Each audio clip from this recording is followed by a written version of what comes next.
Hello everyone, this is Retro Gamer Ranting. How are you guys doing? I'm doing fine. I'm down here in my basement bar to do a gaming loot for you. Recently did some rummage sailing and it's actually been sort of the best catch that I've had in a long time. So the past couple weeks I've been making some good finds. It started off small and kind of worked itself up to something big, so I thought I'd share it with you because I'm excited about it. It's always fun to share retro stuff, and it's been a while since I did one of these, and I know they're kind of passe, whatever, but you know what, these are fun to do. Trying out some new scenery here. Sorry for the lighting or the such, but I figured this would probably be the best place to show off a lot of the stuff I got. So we're gonna start. We're gonna start old. We're going to start new to old. I was going to say old to new, and sort of work our way to more and more retro. So right off the bat, I'll start with the ones that started it all off for me. I went to Rummage Sale and found some DS games. Zelda, Spirit Tracks, and The Phantom Hourglass. Excellent games, I hear. Probably never going to get around to playing them fully with my track record with Zelda, but at least they look like some fun games to have in my collection. Hopefully you can see that. I'll maybe do a close-up later of this stuff. It was a bit of a steal, so I was pretty happy about that. Not too shabby. A bit newer, not too retro, but yesterday went to another yard sale in someone's house and came across a bag that said $10 on it. And what was in the bag?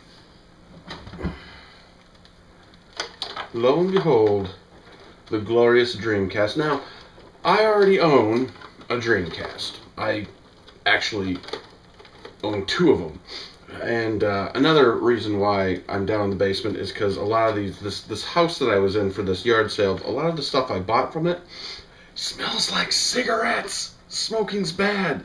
And you know why it's bad? Because it makes everything in your house stink like this. So I have these things down in my basement to air out. Oh, God. So I couldn't stand it. But, yeah, I'm not sure if it's a working one. I just sort of have it as a spare because we all know it's good to have a spare when it comes to a Sega Dreamcast. So, yeah, really hype about that. Has the hookups. Didn't have any controllers, but I have controllers already, so pretty cool. So, what also made it a sweet deal for $10 is in the bag were a bunch of games. So, you know, instead of this, let's just go through it. Army Men, Sarge's Heroes. I remember playing that back in the day for a little bit. Pretty fun, kind of a little action game. Tom Clancy's Rainbow Six, more strategy oriented. I didn't even know that came out on the Sega Dreamcast. I did say Sega Dream, yeah, so who knows. Soul Calibur, already own it, but hey, having a second copy is good. Maybe I can throw this up somewhere, trade it, if anyone out there wants a copy of Soul Calibur. Wild Metal, never heard of it. Vaguely think I might have heard of it, but it looks like a fun little action tank game. In the future, in space, probably on Mars. Sega Bass Fishing. I get to play this with my best friend, who I will remain nameless because he never wants to be in these videos, he told me. But he loves fishing, so there's a hint to his identity. He loves fishing, the millions of people do. So I'll have to throw this in when he's over.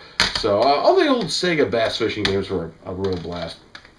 Four Wheel Thunder. Don't know much about this. Midway made it, though.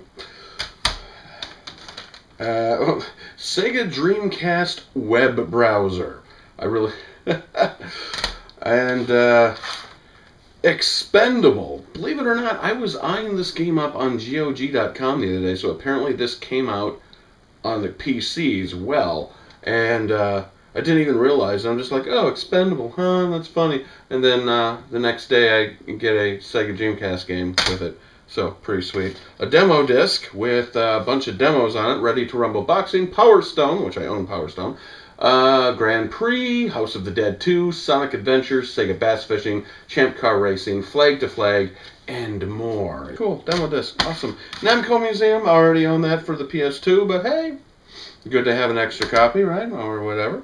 A Game Shark, something I've never owned, so I don't know, maybe I'll offer use with the Dreamcast, so I'll have to dabble in that, because I'm a big cheater. Anytime you give me God mode in the game, I'm going to use it. Trust me. Toy Commander. I guess this was a rival company's version of, what was the first one? Frickin' Army Men, Sarge's Heroes, but okay, Toy Commander. You get to do battle in a bunch of a kid's room, a bunch of toys. So, yay, I hope. That might bring back memories for someone, but I've never heard of that one before. Test Drive. Remember when Test Drive was a thing? This is Test Drive 6. That's how many of those. Now, it always seemed to be one step behind the whole Need for Speed series, but there were some Test Drive loyalists. Might have had a few of them on the PC, but ultimately I ended up being one of those Need for Speed guys until it started getting really crappy. And, of course, love them or hate them, Sonic Adventure 1 and 2. And I say what love them or hate them because some people love them, some people hate them, depending on where you look. They're classics, they're crap, they're buggy, whatever. But they're there. You can't have a Sega without a Sonic, that's for sure. So pretty hype, $10, a spare Dreamcast system, and a bunch of games. So pretty sweet. Like I said, we're going back in the past. We're going newest to oldest. So this is pretty retro. But, you know what also is pretty retro? Now the place that I've got that Dreamcast also had something else sitting in the corner. It was a box. And in that box was something I really wanted because, mine got fried in a lightning storm a few years ago, so mine didn't work anymore. You'll know what it is in a minute. And it had a $100 price tag on it, which was ridiculous. Completely ridiculous. So I waited a day, and I came back to that same rummage sale. It was still there. Everything else was gone, but it was still there. And it still had that $100 price tag, or best offer.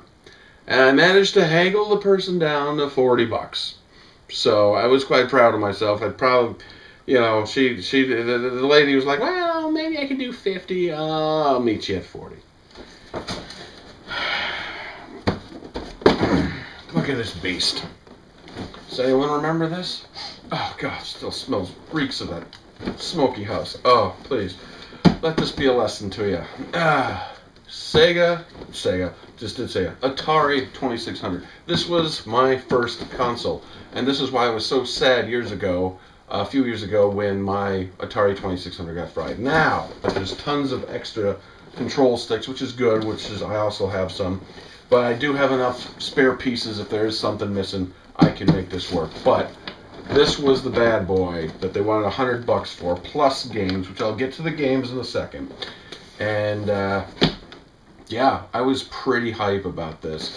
And the fact that I was able to haggle it down to $40, I was pretty happy. So I'm going to have to do a lovely Atari day. Now, what were the games that came with it? So, a pretty decent amount for the most part. Some of them I did have already, some of them I didn't. So we'll start with some of the, the known or less known. Let's say Combat, of course. I think everyone owned Combat for the Atari 2600. Tank Palm, Jet Plane. That was a fun game. It was like you had like 4 or 5 games in one, because you could drive tanks, you could drive planes, helicopters, jet fighters. That was the game I think I ended up playing the most. So I'm pretty sure I already have a copy of this, but whatever. But yeah, awesome. Combat. And then video pinball, because hey, you need some pinball, and Midnight Magic, which, again, pinball, I'm assuming. Looks like it. So, some pinball games, which I never played pinball on Atari 2600. I'm pretty sure the physics are just top-notch. Right. Air Sea Battle. Vaguely remember this one. I think I even own an extra copy of it. I just don't remember playing a lot of it. Now, another thing that I'm saying cautiously about these is there are a lot of copies, which is good, because who knows if any of these are going to work, because these are friggin' old. These were probably just sitting in a closet for a long time. But Air Sea Battle, I do recall that being pretty fun. Demons to Diamonds. Now, I'm really curious about this one, because I seriously have no recollection of this game. But there were hundreds of freaking games for Atari 2600. Some of them Most of them had the word space in them.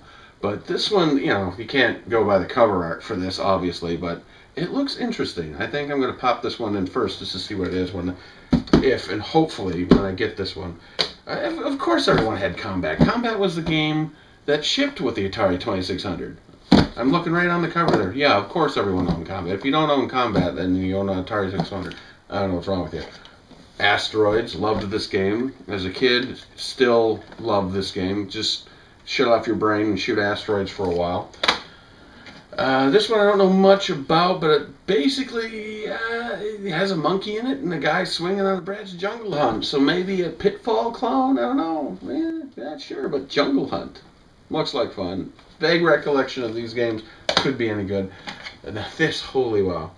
Mega Mania. This cartridge has seen better days. It shows a screenshot. I can't even tell what's going on. It looks like just another generic space shooter. It looks like a spaceship shooting asteroids, which, you know, about 70% of the games for the Atari 2600 were like that. So, you know. Airlock, know nothing about it. But Airlock, don't know much about it.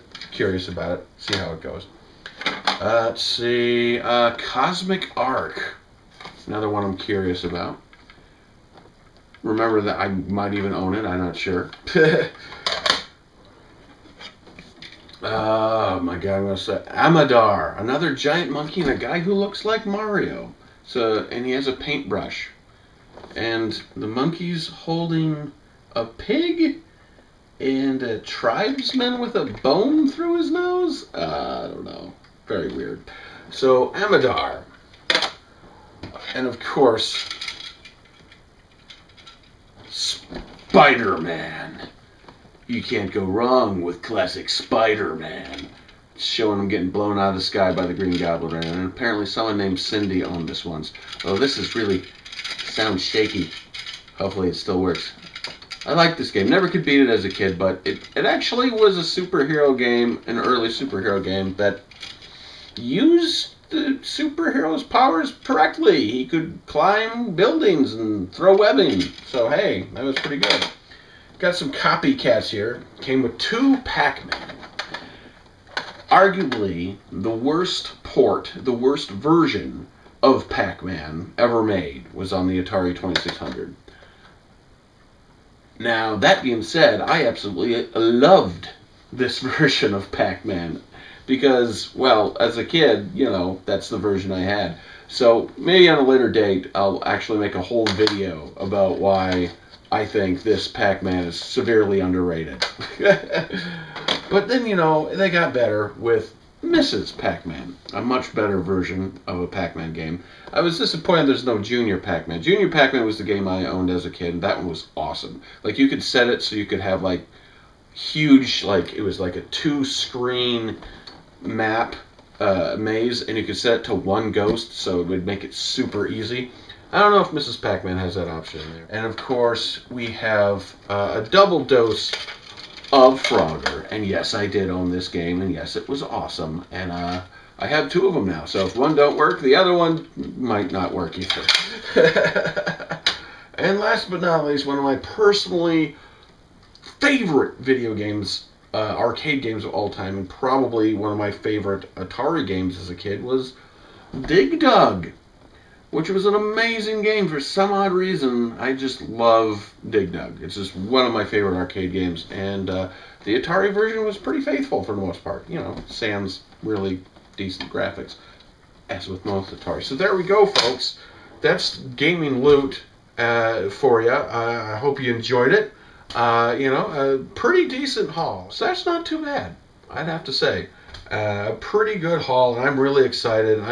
You know, my week project is trying to get this thing up and running and hopefully getting it to run and just having a good old Atari time. You know, I have those Atari flashbacks and stuff like that, the new modern take on it, and those are cool. But you know what? You see, when it was your first system ever, you need that physical embodiment of your childhood right there. All the switches. Look at the switches and the levers and the wood paneling. I mean, seriously, how can you resist it? It's one of the most ugliest gaming systems ever. but it was beautiful at the same time. And that's why I love the Atari 2600. So I hope you enjoyed this. If you did, please remember to like, comment, subscribe, all that good jazz. Share this with your friends. When you do that, it puts a big smile on my face because it lets me know I'm doing my job, which is hopefully entertaining you. And as always, folks, till next time, game fans, keep playing, and thanks for watching. Bye-bye. There's another game down here I must have missed. Hang on a second. It's sometimes, you know, there's so many when you get the... Oh, my God. No, not that one. No, God.